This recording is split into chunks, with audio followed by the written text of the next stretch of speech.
কন্যা সন্তান হয়েছে বলে নারীর দোষ? চলুন মেডিকেল সায়েন্স কি বলছে দেখি। ক্লাস 10 এর জীবন বিজ্ঞান বলে একটা চ্যাপ্টার আছে, বইটার নাম জীবন বিজ্ঞান লাইফ সায়েন্স, চ্যাপ্টারটার নাম জেনেটিক্স বা বংশগতি। বংশগতি বিদ্যার জনক হলো গেগর জোহান মেন্ডেল। দুটো সূত্র আবিষ্কার করেছিলেন, পৃথক বন্টনের সূত্র, স্বাধীন বন্টনের সূত্র। এক্স আর ওয়াই কে দিয়ে মোটর গাছ কিনে গবেষণা করেছিলেন। বিজ্ঞান বলছে কন্যা সন্তান হয় বাপের কারণে, মায়ের এতে কোনো হাত থাকে না। আর কি আশ্চর্য, শাশুড়ি তার বৌমাকে বলছে ওর পেটে বেটা ছেলে নেই।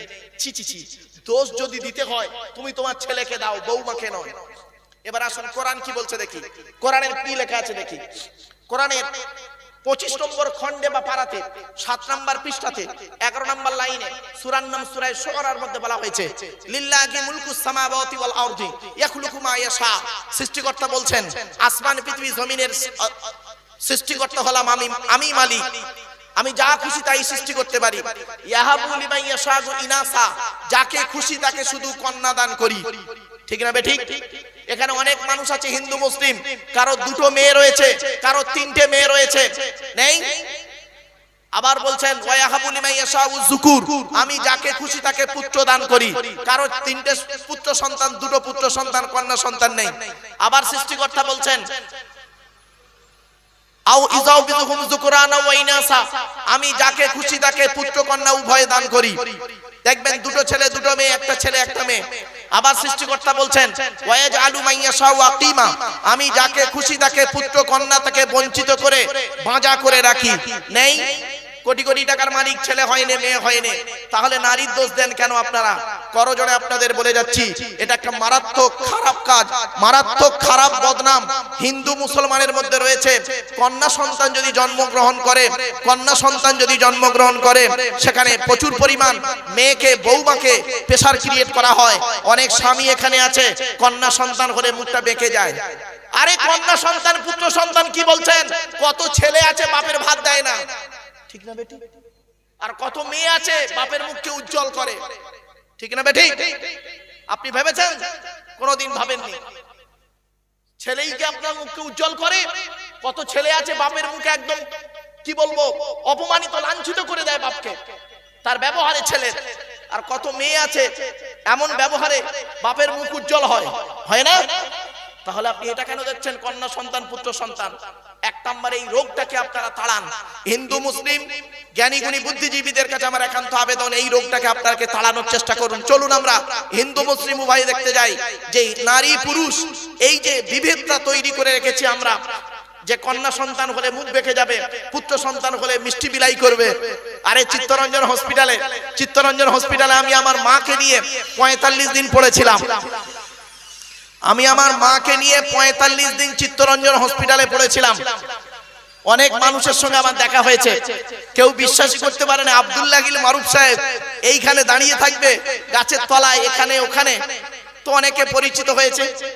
তো যখন পুত্র সন্তান হচ্ছে শুনছি অনেকের পুত্র সন্তান হচ্ছে ডেলিভারি হতে মিষ্টি এনে হসপিটালে খালি বিলাচ্ছে, আর অনেকের কন্যা সন্তান হচ্ছে কোনো মিষ্টি বিলানোর কোনো ব্যাপারে নেই। কি আশ্চর্য! এটাকে ত্যাগ করুন, অনুরোধ করলাম। এক নাম্বার। 2 নম্বরে এবার প্রশ্ন আসছে আর একটা। আচ্ছা, কালো রং তৈরি করার মালিক কে? জোরে বলুন। ফর্সা রং তৈরি করার মালিক কে? কত সুন্দর মানুষ আপনারা, কি হিন্দু মুসলিম, কত ভদ্রভাবে বললেন যে কালো রং তৈরি করার মালিক সৃষ্টিকর্তা আর ফর্সা রং তৈরি করার মালিক সৃষ্টিকর্তা। ওটা তো এখানে দাঁড়িয়ে ফর্সা বললেন, প্র্যাকটিক্যাল করেছেন? কালো রং তৈরি করার মালিক যদি সৃষ্টিকর্তা হয়, তাহলে কালো মেয়েকে বিবাহ দিতে গেলে 20,000 টাকা 50,000 টাকা এক্সট্রা লাগে কেন? লজ্জা করে না? কালো রং মেয়েকে বিবাহ দিতে গেলে টাকা লাগে কেন বেশি? এই যুবক ছেলে, বিবেককে প্রশ্ন করো। কোরআন বলছে, আগে আমি বাস্তবটাই বলি কিছু। চলো, কালো মেয়েকে বিবাহ করতে গেলে আপনার গায়ে রাগ ধরে, কালো মেয়েটা তোমার পছন্দ হয় না, কালো মেয়েটা তোমার পছন্দ হচ্ছে না, আর তুমি এখানে দাঁড়িয়ে দাঁড়িয়ে বলছো, এখানে দাঁড়িয়ে দাঁড়িয়ে বসে বসে বলছো কালো রং তৈরি করার মালিক আল্লাহ, ফর্সা রং তৈরি করার মালিক আল্লাহ। তো কালো মেয়েকে একটা বিয়ে করে দেখাও না দেখি। তা করবে না, তা করবে না। এজন্য আপনাদেরকে বলে দিচ্ছি, শুনে নিন, কালো রং তৈরি করার মালিক সৃষ্টিকর্তা এই কোরআনে আছে, ফর্সা রং তৈরি করার মালিক আল্লাহ। অমিন আয়াতিহি খালকুস সামাওয়াতি ওয়াল আরদি ওয়াখতিলাফু আলসিনাতিকুম ওয়া আলওয়ানিকুম। 21 নম্বর খণ্ডে বা পারাতে 5 নম্বর পৃষ্ঠা 7 নম্বর লাইনে বলা হয়েছে সূরা রুমে, সেখানে বলা হয়েছে সৃষ্টিকর্তা বলছেন তোরা আমাকে মানবি কেন? তোরা একবার চিন্তা কর, তোদের গায়ের রংটা আমি আলাদা করেছি, তোদের মুখের ভাষাটাও আমি সৃষ্টিকর্তা আলাদা করেছি। ভাবতে পেরেছেন? কালো মেয়েকে বিবাহ করতে গেলে এক্সট্রা টাকা আপনাদের এখানে লাগে, অনেক জায়গাতে লাগে, কি হিন্দু কি মুসলিম। আচ্ছা, আপনাদের এখানে একটা প্রশ্ন করছি, এবার এই রোগটাকে তাড়ানোর চেষ্টা করুন, এই রোগটাকে তাড়ানোর চেষ্টা করুন হিন্দু মুসলমান জ্ঞানী গুণী, চলুন দেখি। আর একটা প্রশ্ন করছি, আপনাদের এখানে দেগঙ্গা বাজারে পাঁঠা বিক্রি হয়? আরে ভাই বলুন না, হয়তো খাসি বিক্রি হয়? হ্যাঁ, আমি ওই পাঁঠা ওই খাসির কথা বলিনি, ওই পাঁঠা ওই খাসির কথা বলিনি। 2 পায়ে পাঁঠা 2 পায়ে খাসি, ওটা তো 4 পায়ে। ছেলের বাপের কবর কেনার জায়গা কম পড়েছে, মেয়ের বাপের কাছ থেকে নেয় বিয়ের পণ। ছেলের বাপের শ্মশান কেনার কাঠ কম পড়েছে, মেয়ের বাপের কাছ থেকে নেয় বিয়ের পণ। লজ্জা করে না? আপনারা জানেন এখানে কত হিন্দু মুসলমান আছে, কন্যা দায়ে তারা ভিক্ষা করে, মেয়ের বাপেরা কন্যা দায়ে ভিক্ষা করছে। আরে ধার করা মানেও এক প্রকার ভিক্ষা। কারোর কাছে মেয়ের জন্য ভিক্ষা করা, ডাইরেক্ট ভিক্ষা করা।